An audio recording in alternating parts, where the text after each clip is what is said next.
E aí, salve galera! No vídeo de hoje nós vamos ver se em 64 foi um golpe ou uma revolução.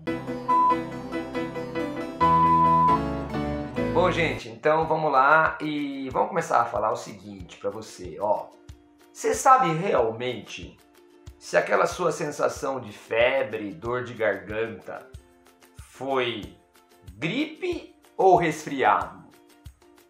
Não, fala sério. Você sabe dizer se realmente a doença que você teve foi viral ou bacteriana? Veja, só pessoas muito especialistas numa área sabem fazer essas diferenças e que no imaginário popular as pessoas bem que simplificam tudo e falam que gripe e resfriado é a mesma coisa. Então, em sociologia, em ciências sociais, em história, acontece isso também. As pessoas criam um imaginário, uma memória e falam as palavras sem os verdadeiros sentidos acadêmicos. Então é preciso ficar muito tranquilo em relação a isso. O povo às vezes fala de maneira solta certas expressões que se consagram no imaginário popular.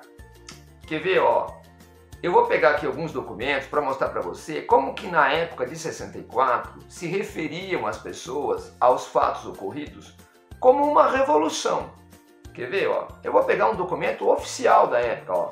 Vou pegar aqui para você, isso aqui, ó. Isso aqui é o Ato Institucional número 1, né, baixado pelo Supremo Comando da Revolução, os militares. Olha o que os militares falaram lá no dia 9 de abril de 64, o golpe ou a revolução, não sei, foi no dia 31 de março de 64. 31 de março de 64, dia 9 de abril, o Supremo Comando da Revolução disse assim, ó, deixa eu ler aqui, ó, para você, ó. O que houve e continuará a haver nesse momento, não só no espírito e no comportamento das classes armadas, como na opinião política nacional, é uma autêntica revolução. Então está isso aí, 9 de abril de 64. Que mais? No dia 10 de abril de 64 saiu uma edição especial da revista O Cruzeiro. O Cruzeiro era a revista mais lida do Brasil na época.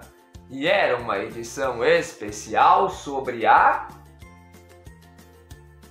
Revolução. Tem até o Magalhães Pinto na capa aqui, ó, Revolução. Magalhães Pinto aqui. E na contracapa, mano, uma edição, ó, depois terão edições especiais sobre as revoluções brasileiras. Veja só que interessante, não é? Quer ver? Quer mais? Ó, vou pegar aqui mais aqui, ó. Teve um general chamado Carlos Guedes. Ele tem uma frase imperdível lá no abril lá de 64. Deixa eu ver aqui, vou ler aqui para vocês, ó. Aqueles que não amam a revolução ou a situação que foi imposta, pelo menos devem temê-la, pois nós saberemos, se necessário, impô-la. Então esse Carlos Guedes fala que ele estava lá liderando uma revolução.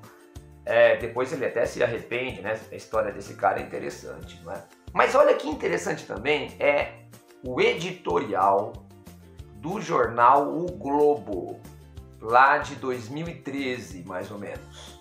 O jornal O Globo coloca que ele, jornal O Globo, Organizações Globo, como também outros veículos de imprensa, como Folha de São Paulo, Estado de São Paulo, todos eles apoiaram o que aconteceu em 64. Pois é, mas o título é o seguinte: apoio editorial ao golpe de 64 foi um erro. É o que diz o editorial do jornal O Globo. Apoio editorial ao golpe de 64. Ou seja, muitos anos depois, né? Muitos anos depois, proximamente aí a 50 anos depois, se mudou o conceito, né, de revolução para golpe. é que, evidentemente, depois de muitos anos, se pôde refletir-se sobre o assunto, pensar sobre o assunto, né, e nomeá-lo de uma outra forma.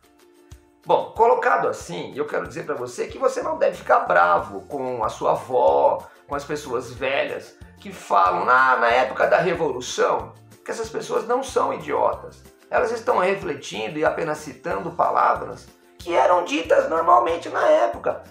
Era a época da tal da Revolução, porque os documentos, as pessoas no rádio, na televisão, no jornal, na revista e na rua diziam isso. Mas agora, academicamente, o que é um golpe? O que é uma revolução? Você sabe as definições? Então, gente, revolução é quando acontece uma mudança radical na estrutura da sociedade. É como se fosse um giro de 180 graus. É a classe burguesa que comanda e aí passa para a classe operária o governo. Como, por exemplo, foi a Revolução Russa. A Revolução Russa foi revolução porque saiu da mão da nobreza o poder e foi para a mão da classe operária. A Revolução Francesa foi uma revolução porque saiu o poder da nobreza e foi para a mão da burguesia. Há uma mudança em todo o status econômico, social e político. É uma mudança profunda na sociedade. Muito bem, o que aconteceu no Brasil em 64 foi isso? Não foi, porque veja, quem era elite antes de 64 continuou elite depois de 64. Não é? O modo de produção continuou o mesmo. Não é? O modo de produção capitalista, não houve alteração em relação a isso. Agora, veja bem aqui o seguinte, os próprios caras que disseram que fizeram a tal da Revolução de 64, disseram que justificavam aquilo lá, que era contra a Revolução Comunista.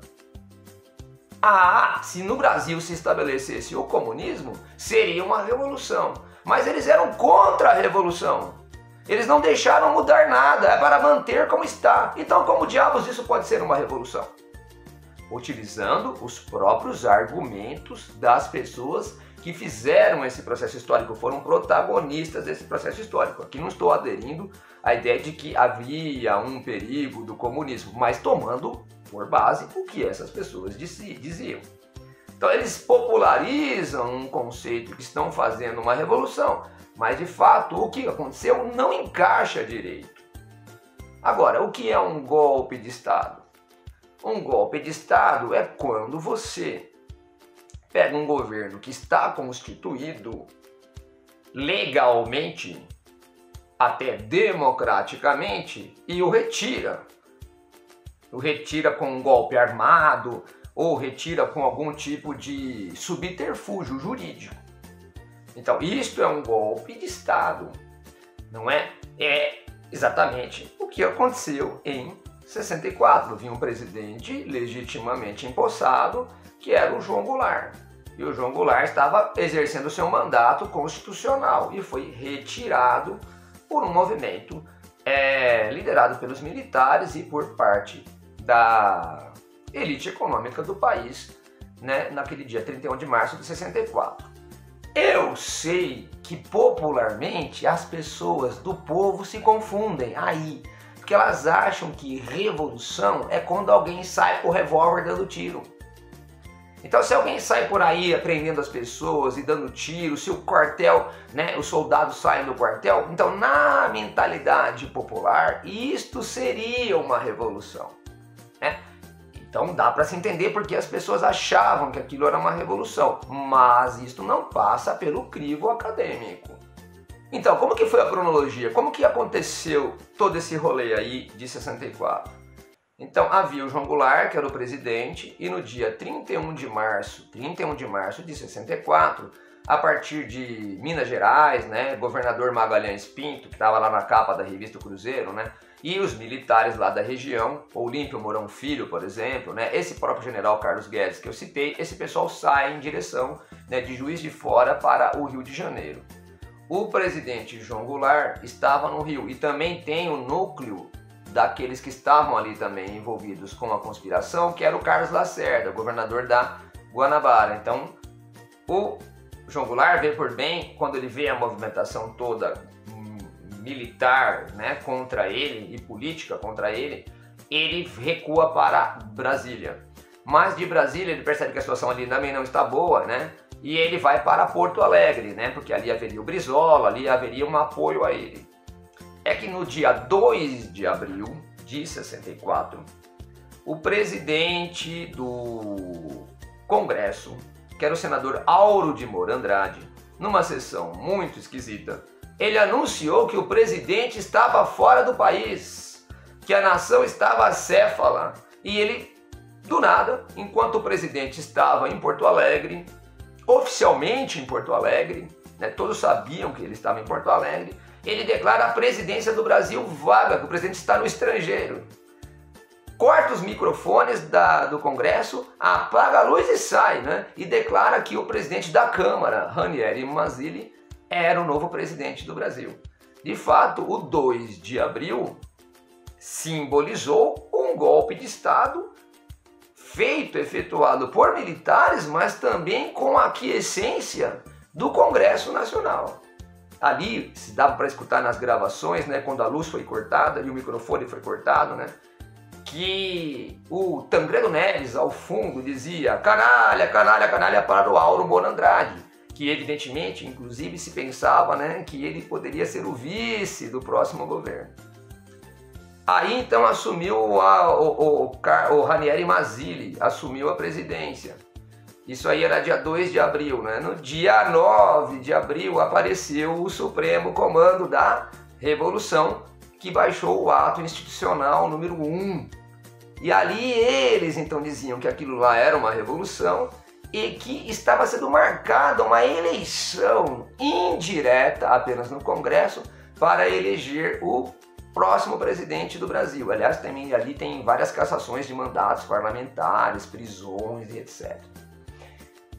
Logo a seguir, então, no dia seguinte, né, é realizada a eleição. Dia 11 de abril, vence o Marechal Humberto de Alencar Castelo Branco estas eleições e ele se torna o presidente desta forma, não é? Assim, vamos dizer assim, que o golpe de Estado ele é fechado, ele é vitorioso dessa forma. Agora, eu queria dizer o seguinte, se essa época que a gente vive agora tem algum mérito, se disso tudo tem alguma coisa positiva, é justamente isso. Antigamente, esse assunto se 64 foi golpe ou revolução, era uma discussão de acadêmicos. 3 ou 4 pessoas na universidade debatiam ali no meio acadêmico e logo chegavam às suas conclusões. É óbvio que no meio acadêmico não tem nenhuma polêmica se 64 foi um golpe de Estado ou não, se aquilo foi uma revolução, não é?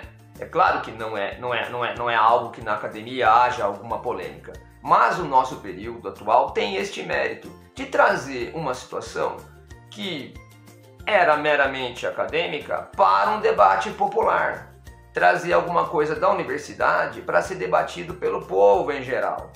Então isso vale também para se a vacina funciona ou não, se a Terra é plana ou não é plana, se o nazismo é de esquerda, se a crise de 29 foi por causa do excesso de Estado. Essas discussões que eram antigamente meramente coisa de professor universitário, ela acaba até se tornando alguma coisa popular. E se a gente pode tirar disso tudo alguma coisa positiva, é isso, a popularização de alguns conceitos que eram apenas antigamente alguma coisa acadêmica. Beleza, gente? Então valeu, fica ligado no canal porque a gente está sempre discutindo esses assuntos importantes ligados às ciências sociais, tá bom? E não esquece de deixar seu like, de se inscrever no canal, ativar o sininho e tamo junto!